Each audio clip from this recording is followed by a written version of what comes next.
एक व्यक्ति भगवान गणेश का बहुत बड़ा भक्त था। वह भगवान गणेश के बुधवार के व्रत रखता था। एक रात जब वह सो रहा था, तब भगवान गणेश उसके स्वप्न में आए और बोले, गणेश जी, श्रीचंद, तुम मेरे बुधवार के व्रत और पूजा सच्चे हृदय से करते हो। मैं चाहता हूँ तुम आने वाले बुधवार के दिन एक बालक को अपने घर भोजन के लिए आमंत्रित करके उसे प्रेम पूर्वक भोजन कराओ, जिससे तुम्हारे घर में सुख समृद्धि धन धान्य का वास होगा। श्रीचंद ने ये बात अपनी पत्नी निर्मला से कही। श्रीचंद की पत्नी निर्मला स्वभाव से बहुत कंजूस थी। वो कभी भी किसी को दान पुण्य नहीं करती थी। अजी, तुम भी क्या सपनों के ऊपर विश्वास करने लगते हो? ऐसे तो फिर हमारे भंडार भरे होते। अगर ऐसे ही रोजाना तुम्हारे दान पुण्य का कार्यक्रम चलता रहा तो जो थोड़ा बहुत घर में है वो सब भी लुटा देंगे। निर्मला, एक ही बुधवार की तो बात है, और फिर एक बालक को ही तो भोजन कराना है। एक थाली किसी को भोजन दे भी दिया तो तुम्हारा क्या बिगड़ जाएगा? ठीक है, बुधवार तो आने दो, देख लेंगे। श्रीचंद को पता था निर्मला फिर से इस शुभ कार्य के लिए आनाकानी करेगी, इसलिए वो उसे दोबारा याद दिलाता है। निर्मला, कल बुधवार का दिन है, तुम्हें याद है ना? हमें कल किसी एक बच्चे को भगवान गणेश के नाम का भोजन खिलाना है। तो तुम एक काम करना, कल जाकर किसी एक छोटे बच्चे को ले आना, हम उसे प्रेम पूर्वक भोजन खिलाएंगे।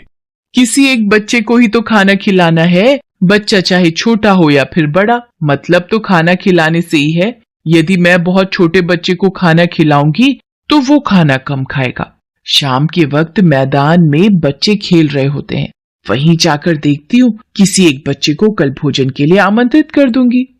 अच्छा, किसी छोटे बच्चे को भोजन खिलाने के लिए तुम इतना सोच रही हो? फिर तो मुझे लीला रचनी ही होगी। आखिर मेरे नाम का भोजन है तो मैं भला पीछे कैसे रह सकता हूँ? मैं ही तो आमंत्रित हूँ।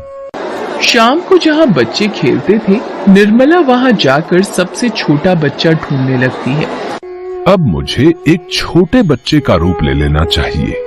यहाँ तो बहुत सारे बच्चे हैं, देखती हूँ इनमें से कोई छोटा बच्चा मिल जाए। भगवान गणेश ने देखा कि निर्मला एक छोटा बच्चा ढूंढ रही है, तो उन्होंने भी एक छोटे से बच्चे का रूप ले लिया और वो सभी बच्चों के बीच खेलने लगे। निर्मला की नजर उस छोटे से बच्चे पर गई। वो रहा छोटा बच्चा। बेटा सुनो, कल तुम मेरे घर खाना खाने आ सकते हो। मैं तुम्हें भोजन के लिए आमंत्रित करती हूँ। यही पास में ही मेरा घर है, तुम अपने घर में पूछ कर आ जाना। ठीक है माँ, मैं कल भोजन के लिए जरूर आऊंगा। चलो अच्छा है, ये छोटा बच्चा मिल गया। ये जरा सा भोजन ही खाएगा, मेरा काम आसान हो जाएगा। अगले दिन जब भगवान गणेश जी छोटा सा बालक बनकर निर्मला के घर गए, तो निर्मला ने उनके सामने 2 पूड़ी और हलवा, थोड़ी सी सब्जी और थोड़ी सी खीर परोस दी। गणेश जी ने तो फटाफट उस भोजन को खा लिया और कहा, माँ, भोजन तो बहुत ही स्वादिष्ट बना है, पर अभी और भोजन खाने की इच्छा है। ऐसा लग रहा है मैं तो अभी भूखा ही हूँ। निर्मला, रसोई में से जाकर और भोजन ले आओ।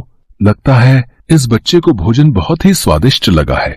छोटे बच्चे तो भगवान का रूप होते हैं। इस बालक को हमारे द्वारा परोसा गया भोजन पसंद आया है।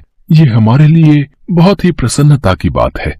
अच्छा, कोई बात नहीं बेटा, तुम तब तक ये खीर खाओ, मैं और भोजन लाती हूँ। निर्मला बालक के सामने भोजन परोसती जाती और भगवान गणेश बालक रूप में भोजन को फटाफट खत्म करते जाते। मैं अभी भी भूखा हूँ माँ, मुझे और भोजन चाहिए।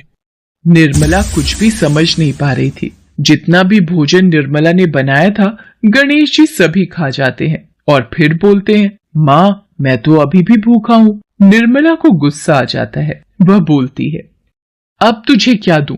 जितना खाना भी मैंने बनाया था सब ले आई हूँ, तू तो सारा खाना खाता ही जा रहा है। निर्मला, मुझे तो ये कोई चमत्कारी बालक दिखाई पड़ता है, और फिर भी अतिथि तो भगवान का रूप होते हैं। हमें इस बालक की बात को मानना ही होगा। ये जैसा कहता है हमें वैसा ही करना होगा। माँ, तुम्हारे घर में अभी भोजन खत्म नहीं हुआ है। भंडार घर में मूंग और चावल रखे हैं, घर में दही रखा है, वो सब भी ले आओ। इस बालक को कैसे पता कि हमारे यहाँ क्या क्या रखा है? कुछ समझ नहीं आ रहा। मुझे तो सचमुच इस बालक पर बहुत गुस्सा आ रहा है। सब कुछ तो इसके आगे रख दिया है। ये तो सब खाता जा रहा है। घर में जो दालें रखी है ना, वो भी ले आओ। निर्मला दालें भी लेकर आ जाती है। भगवान गणेश दाल और आटा भी खा जाते हैं। माँ, वो सामने रसोई घर में जो गेहूं की बोरी रखी है ना, वो भी ले आओ। ये बालक है या कोई भूत दैत्य जिसको मैं घर में ले आई हूँ? मैं तो छोटा सा बच्चा समझकर लाई थी कि ये कम खाएगा। हे राम, अब मैं क्या करूं? और करो बालक को भोजन पर आमंत्रित। प्रभु, मैं जान गया हूँ कि आप इस छोटे से बालक के रूप में निर्मला को संदेश देना चाहते हैं, पर निर्मला सचमुच घबरा रही है। प्रभु, उसे क्षमा कीजिए।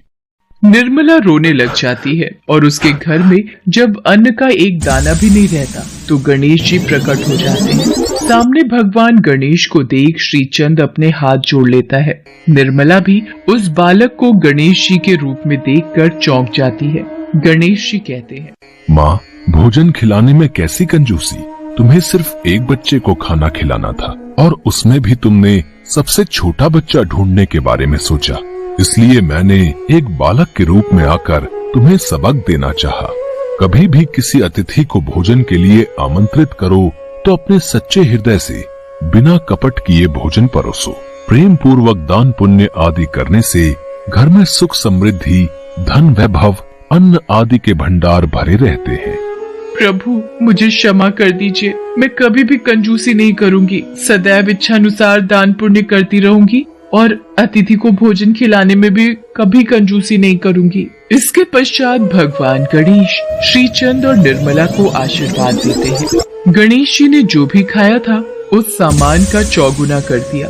घर से जाते समय भगवान गणेश ने निर्मला के घर की जमीन पर एक लात मारी, जिससे उस पुराने घर की जगह एक सुंदर महल बन गया। श्रीचंद को अपनी भक्ति का फल मिल गया और निर्मला को भी सीख मिल गई।